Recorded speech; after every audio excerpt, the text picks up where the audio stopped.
اللہ اکبر سبحان اللہ الحمدللہ استغفر اللہ نحمدہ و نصلی علی رسول کریم اما بعد اعوذ باللہ من الشیطان الرجیم بسم اللہ الرحمن الرحیم۔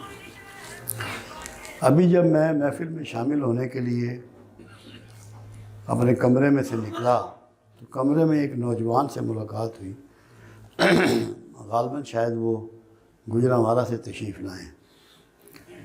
کہنے لگے بابا جی یہ بتائیں کہ ڈپریشن کا علاج کیا ہے؟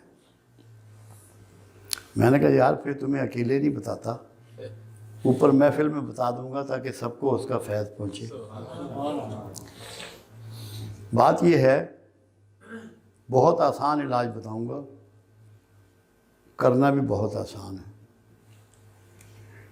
جو زبان مالک نے تمہیں شکر ادا کرنے کے لیے دی اس سے شکوہ چھوڑ دو، ڈپریشن تمہیں چھوڑ دے گا۔ نہ موسم کا، نہ حالات کا، نہ حکومت کا، نہ زمانے کا، نہ بھوک کا، نہ غربت کا، نہ امیری کا، نہ بیماری کا۔ کوئی شکوہ تیری زبان پہ نہ آئے، کوئی دنیا کی طاقت تجھے ڈپریشن میں نہیں رکھ سکتی۔ کمپلینٹ چھوڑ دو۔ سارا ڈپریشن اس شکایت کی وجہ سے ہے جو زبان تمہیں دی گئی کہ اللہ کا شکر ادا کرنے کے لیے، اس سے تم نے شکوے شروع کر دیے۔ بہت پہلے بہت کم اسباب تھے لوگوں کے پاس، نہ سردی نہ گرمی نہ برسات نہ جاڑا، کسی کے تحفظ نہیں تھا، جانوروں سے تحفظ نہیں تھا، موسم سے تحفظ نہیں تھا، مگر وہ شکر گزار بندے تھے۔ ایک شخص تھا،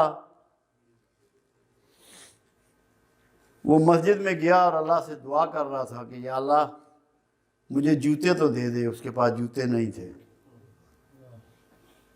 جب مسجد سے یہ دعا کر کے باہر نکلا تو وہاں ایک اپاہج بیٹھا ہوا تھا جس کے پیر نہیں تھے۔ دوڑ کے مسجد میں گھس گیا اور اللہ کے حضور سجدے ریز ہوا کہ یا اللہ تیرا احسان ہے کہ تو نے مجھے پاؤں تو دے رکھے۔ جب آپ کی سمجھ میں یہ بات آ جانی ہے کہ میں نے شکوہ نہیں کرنا، اللہ آپ کا بازو پکڑ لے گا اور آپ کی حمایت میں کھڑا ہو جائے گا، اور کبھی بھی آپ کو پھر کوئی پریشانی نہیں ہوگی۔ ابھی بھی آپ دیکھیں، چلے جائیں ان بستیوں میں جو کمزور لوگ ہیں، جو غریب لوگ ہیں، جن کے پاس سامان کم ہے، اسباب کم ہیں، گھر بھی نہیں ہے، گاڑی بھی نہیں ہے، سائیکل بھی نہیں ہے، میں نے ان میں کبھی شکوہ کرتے ہوئے نہیں دیکھا۔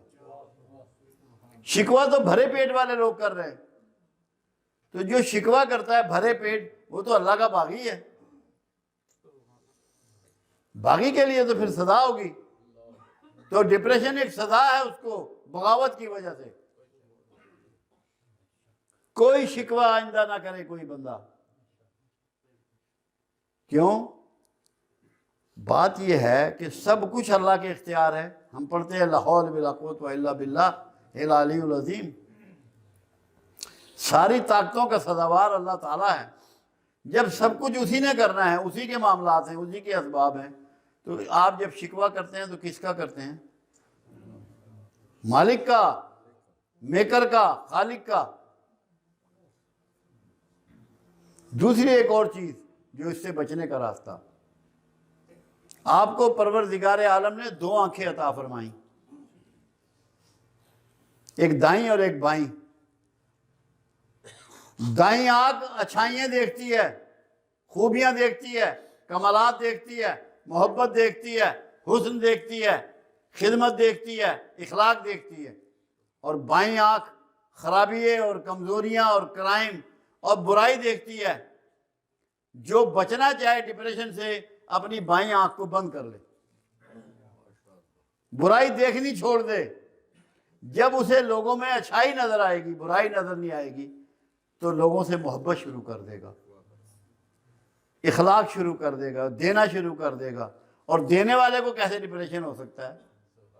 بانٹنے والے کو بھی کبھی ڈپریشن ہوا ہے؟ سب سے بڑا بانٹنے والا اللہ، اس کے بعد اس کا رسول، اہل بیت، اولیاء اعظام، اصحاب رسول، ان کو ڈپریشن ہو سکتا ہے؟ بانٹنے والے کو کون ڈپریس کرے گا؟ تو بائیں آنکھ بند کر لیں، برا دیکھنا چھوڑ دیں، برائی مت ڈھونڈیں، مت تلاش کریں، اس کی جستجو نہ کریں، اچھائیاں تلاش کریں، پازیٹیو آنکھ کھولیں، اپنی دائیں آنکھ کو کھولیں، بائیں آنکھ پہ ہاتھ رکھ لیں، تھیلی رکھ لیں، اس کو مت دیکھیں، تاکہ آپ کو عیب نظر نہ آئیں، آپ کو خوبیاں نظر آئیں، کہ آپ بندے کی عزت بھی کر سکیں، اسے اپنا بھی سکیں، اس سے محبت بھی کر سکیں، اس کی خدمت بھی کر سکیں۔ یہ میرا موضوع نہیں تھا آج، میں نے اس پہ گفتگو نہیں کرنی تھی، مگر اس بچے نے مجھے سوال کیا اس لیے میں نے، اور لاہور کا کلمہ ہر بندہ پکڑ لے، اس کو معنی کے ساتھ پکڑ لے کہ ہر چیز کا مالک اور خالق اللہ ہے، وہی مختار کل ہے۔ جب آپ کو یہ یقین ہو جائے گا کہ سب کچھ اللہ ہی کی طرف سے ہے، تو پھر آپ ڈپریشن میں نہیں جائیں گے۔ ہم یہاں جو لوگ ڈپریشن میں آتے ہیں، ایک بہت بڑی تعداد آتی ہے، گنتی نہیں ہے، اتنے لوگ ڈپریشن میں مبتلا ہیں، تو ہم ان میں بنیادی طور پہ لاہور کے کلمہ ان کو اس کے تذکرہ کرنے کا، اس کا ذکر کرنے کا حکم کرتے ہیں، اور اللہ کا احسان عظیم ہے کہ جو بھی اس کا ذکر کرتا ہے کم از کم ڈپریشن جیسے موذی مرض سے محفوظ ہو جاتا ہے۔ اس کی پوری ترتیب بناتے ہیں ذکر کی، کیونکہ اللہ نے قرآن کو شفا قرار دیا ہے، تو یہ قرآن ہی کے الفاظ ہیں جو ہم ریسائٹ کرنے کے لیے دیتے ہیں، تو یہ کیسے ہو سکتا ہے کہ ان لفظوں میں شفا نہ ہو؟ ان میں یقیناً بھرپور شفا موجود ہے۔ آج کا میرا موضوع یہ تھا، آپ، میں، ہم سب اللہ کو دیکھنے کے آرزو مند ہیں، اللہ کو پانے کے آرزو مند ہیں، اللہ کو چاہنے کے آرزو مند ہیں، اللہ سے ملنے کے آرزو مند ہیں۔ جب اللہ کو پتہ ہے کہ میری مخلوق کی یہ مرضی اور خواہش ہوگی، کیا اس نے بندوبست نہیں کیا ہوگا اس کا؟ کیا جب جو اللہ یہ کہتا ہے کہ تو چل کے آ تو میں دوڑ کے آؤں گا، تو اس کو دیکھنے کی آرزو آپ رکھتے ہیں اور وہ اس کا بندوبست نہ کرے؟ یہ کیسے ہو سکتا ہے؟ ہمیں اس کوڈ کو سمجھنا ہے۔ سب سے پہلے قرآن یہ کہتا ہے کہ اے میرے بندے، تو مجھے پکار، میں تیری سنتا ہوں، میں تیری قبول کرتا ہوں اور تیری شہرک سے بھی قریب ہوں۔ تو یہ ایڈریس نہیں دے دیا اللہ نے آپ کو اپنا کہ میں کہاں بستا ہوں، کہاں رہتا ہوں، تم کہاں ڈھونڈتے پھر رہے ہو، کہاں دھکے کھا رہے ہو؟ ہم نے کبھی اس پہ غور کیا کہ جہاں کا ایڈریس وہ بتا رہا ہے، ہم نے جھانکا وہاں؟ کبھی توجہ کی اس پہ؟ یہ مراقبے میں صوفی کیا کراتے رہے ہیں لوگوں سے؟ آپ کے دل پر توجہ کراتے ہیں، اور توجہ مین سورس ہوتا ہے یہ چیزوں کے کھلنے کا، تمہیں محسوس کرنے کا، دیکھنے کا۔ اللہ صاحب حال لوگوں کو نظر آتا ہے، روحانی لوگوں کو نظر آتا ہے، ادراک میں نظر آتا ہے۔ ان آنکھوں سے ہم نہیں دیکھ سکتے، قرآن اس کی نفی کرتا ہے، کیونکہ وہ مادہ نہیں ہے۔ یہ آنکھیں مادیت دیکھنے کے لیے ہیں، روحانیت دیکھنے کے لیے بصیرت ہے، بصارت مادی چیزیں دیکھنے کے لیے، تو وہ آپ کو بصیرت عطا کرتا ہے جب آپ اس کی جستجو میں لگ جائیں۔ ادب قرآن کی بات کی تصدیق میرے آقا کیسے فرما رہے ہیں؟ پوچھا گیا یا رسول اللہ صلی اللہ علیہ وسلم، اللہ کہیں سماتا ہے؟ فرمایا کہیں نہیں۔ پھر پوچھا گیا یا رسول اللہ صلی اللہ علیہ وسلم، اللہ کہیں سماتا ہے؟ فرمایا کہیں نہیں۔ تیسری بار پوچھا گیا کہ یا رسول اللہ کہیں تو سماتا ہوگا؟ ہاں سماتا ہے دل مومن میں، سماتا ہے دل مومن میں۔ اب آپ کو کیا دے دیا اصول کملی والے نے کہ اپنے دل میں جھانکنا شروع کرو، غور و فکر شروع کرو، اس کے بارے میں سوچو کہ جب دل مومن میں سماتا ہے تو پہلا سوال تو یہ ہے کہ کیا تم مومن ہو یا نہیں ہو؟ تمہیں یہ تو پتا ہونا چاہیے کہ میں مومن بھی ہوں کہ نہیں۔ میں نے اس کی بہت آسان ایک دفعہ تشریح کی تھی، مجھ سے یہ اشفاق احمد مرحوم نے پوچھا تھا، بابا اشفاق نے، کہنا کہ کیا فرق ہے مسلمان میں اور مومن میں؟ میں نے کہا مسلمان اللہ کو مانتا ہے اور مومن اللہ کی مانتا ہے، وہ اللہ کا فرما بردار ہو جاتا ہے. وہ زندہ رہنا، اس کا مرنا، کھانا پینا، رشتے ناطے جو کچھ ہے وہ اللہ کی مرضی کے عین مطابق ہوتے ہیں. میں نے کہا وہ مومن بن جاتا ہے. تو دل مومن کہا میرے آقا نے، مسلم نہیں کہا. اس کو ہمیں سمجھ لینا ہے. پہلے ہمیں مومن بننا ہے. اور کب اترے گا اللہ؟ اللہ ناپاک جگہ نہیں اترتا، اللہ پاک ہے. اگر غصہ موجود ہے، عصبیت موجود ہے، نفرت موجود ہے، شدت موجود ہے، ضد موجود ہے، گھاٹا موجود ہے، تکلیف پہنچانا، ظلم کرنا دوسروں کا موجود ہے، دوسروں پہ اعتراض کرنا موجود ہے، دوسروں کے مال غصب کرنا موجود ہے، تو اس ناپاک دل میں اللہ آئے گا؟ کیسے آئے گا؟ قیامت تک نہیں آئے گا. تو آپ کو ان تمام جو کھوٹ ہیں ان سے اپنے من کو پاک کرنا ہے. اگر آپ کو یہ آرزو ہے اور سنجیدگی سے یہ چاہتے ہیں کہ اللہ آپ کے دل میں اتر آئے، اترا ہوا تو ہے، آپ کو مل نہیں رہا کیونکہ آپ نے گند ڈالا ہوا ہے. اس گندگی کو دھونا ہے، اس کو صاف کرنا ہے. اب دوسری چیز کیا ہے؟ اللہ تو یک و تنہا ہے، وہ جہاں دوئی ہو وہاں نہیں آتا. اگر اللہ کے علاوہ کوئی محبت موجود ہے تو وہاں بھی نہیں آئے گا. کملی والے کی محبت کی بات نہیں کر رہا. اس کی محبت اور اللہ کی محبت ایک ہی چیز ہے، دو نہیں ہے. وہ ایک ہی محبت ہے کہ اگر رسول سے بھی محبت کرتے ہو اس لیے کرتے ہو کہ یہ اللہ کا رسول ہے، اور اللہ سے محبت کرتے ہو اس لیے کرتے ہو کہ محمد رسول اللہ کا اللہ ہے. وہ آپ کو یہ دو چیزیں اپنے من میں سے صاف کرنی ہیں. اگر یہ نہیں نکالو گے تو اپنا وقت ضائع کر رہے ہو، انرجی ضائع کر رہے ہو، پیسے ضائع کر رہے ہو، زندگی ضائع کر رہے ہو، عاقبت ضائع کر رہے ہو. دل کو صاف کرنا ہے اور اس کو تنہا کرنا ہے. ابھی یہاں ظفر صاحب بیٹھے ہیں منڈی والے، میں نے ان سے کہا تھا ایک دن، میں کہ یاد رکھو تنہا تنہائی میں ملتا ہے. تم تنہا ہو جاؤ تمہیں ملے گا. رہو زمانے میں، زمانے کے اندر رہو، مگر انوالو مت ہو زمانے میں. ایسے وقت گزار دو جیسے پلیٹ فارم پہ گزارتے ہو. پلیٹ فارم کو تم نہ ملکیت بناتے ہو، نہ جداد بناتے ہو، نہ وہاں کی جگہ کے لیے مقدمہ کرتے ہو، نہ کسی سے جھگڑا کرتے ہو. زندگی کو پلیٹ فارم سمجھ لو اگر تمہیں اللہ کو اپنے اندر بسانا ہے. جیسے پلیٹ فارم پہ ایک انسان رہتا ہے اس طرح رہنا شروع کر دو،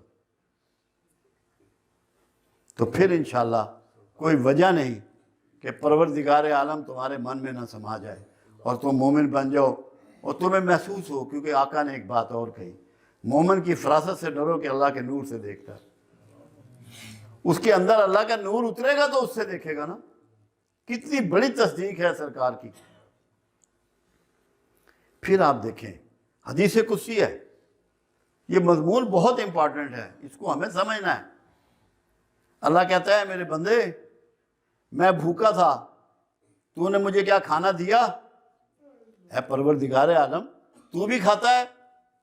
فرمایا اگر میرے بھوکے کے پاس آتا تو مجھے وہیں پاتا. اگر میرے بھوکے کے پاس آتا تو مجھے وہیں پاتا. اے بندے میں بیمار ہوا، تو میری تیمارداری کو آیا، یا اللہ تو بھی بیمار ہوتا ہے، اگر تو میرے بیمار کے پاس جاتا تو مجھے وہیں پاتا. تو اللہ نے کوڈ دے دیا آپ کو کہ میں کہاں ملوں گا تجھے؟ بھوکے کی بھوک میں ملوں گا، مریض کے درد میں ملوں گا. اگر آپ نے بھوکے کی بھوک مٹا دی، دکھی کا دکھ دور کر دیا، تو اللہ تو آپ کے ساتھ کندھا جوڑ کے کھڑا ہوا ہوگا. کبھی آپ نے تلاش ہی نہیں کیا، اس کو ڈھونڈا ہی نہیں، دیکھا ہی نہیں، اس نظر سے ہی نہیں دیکھا. کبھی تلاش کرو اس کو، بھوکوں میں تلاش کرو، غم زدوں میں تلاش کرو. مولا علی سے پوچھا گیا کہ سرکار اللہ کو کہاں تلاش کریں؟ فرمایا دکھی دلوں میں. دکھی دلوں میں تلاش کرو اللہ کو، دکھیوں کے دکھ جا کے دور کرو. بیماری میں رب ہے، غربت میں رب ہے، بھوک میں رب ہے. ڈھونڈو اسے، ان لوگوں سے پیار کرو، ان میں بیٹھو اٹھو ملو، ان کو کھانا پیش کرو، ان کو دوائیاں پیش کرو. تمہیں پروردگار آپ سے باتیں کرے گا. یہ اپنے رویے کو آپ نے تبدیل کرنا ہے۔ پھر آپ دیکھیں ایک بہت امپورٹنٹ میٹر، ہم کہتے ہیں ہمیں اللہ دکھتا نہیں، جی کائنات میں اتنے مظاہر فطرت ہیں کہ جو آپ گن نہیں سکتے، وہ سارے اللہ کی نمائندگی کر رہے ہیں، چاند ہو، سورج ہو، بارش ہو، بادل ہو، آسمان ہو، چرند ہو، پرند ہوں، حشرات الارض ہوں، جانور ہوں، درندے ہوں، چرندے ہوں، مختلف انواع قسم کے کھانے ہوں، سبزی ہو، پھل ہو، گوشت ہو، انڈا، ہر چیز، یہ سب مظاہر فطرت ہیں۔ ان میں ٹٹولو اس کو خالق مل جائے گا، ہر خالق اپنی مخلوق میں وضعیت کرتا ہے۔ یہ میں آپ کو اس لیے یہ باتیں بتا رہا ہوں کہ اس طرف دھیان دیں۔ اللہ کہتا ہے مجھے سب سے زیادہ وہ لوگ پسند ہیں جو میری صنائی پہ غور کرتے ہیں اور کھڑے بیٹھے کروٹوں کے بل غور کرتے ہیں، اور ان کی نگاہ جب آسمان پہ جاتی ہے تو لوٹ آتی ہے اور کہہ اٹھتے ہیں کہ اللہ تو نے کچھ بھی باطل نہیں بنایا، کوئی نقص والی چیز تو نے پیدا نہیں کی۔ تو اس لیے برائے کرم اگر آپ کو جستجو خداوند ہے تو آپ میری ان باتوں کو سمجھیے، اس پہ چلیے، اللہ آپ کا مددگار ہو، اور کوئی وجہ نہیں ہے کہ پروردگار آپ کا بازو نہ پکڑ لے۔ آپ کو باخدا پتہ لگے گا اس کی رضا کا، اس کی محبت کا، اس کی چاہت کا، کوئی وجہ نہیں ہے کہ آپ کو پتہ نہ لگے۔ نصیب والے ہیں، کیونکہ اللہ کے حبیب صلی اللہ علیہ وسلم کا فرمان ہے تم قیامت میں اللہ کو ایسے دیکھو گے جیسے چاند کو دیکھتے ہو۔ یہ فرمان مبارک ہے آپ کا۔ تو ابھی روحانی طور پہ بھی آپ چاند کی طرح اللہ کو دیکھ سکتے ہو اگر اپنے دل کو صاف کر لو، تنہا ہو جاؤ اور مومن بن جاؤ۔ اللہ آپ کا اور میرا حامی و ناصر ہو۔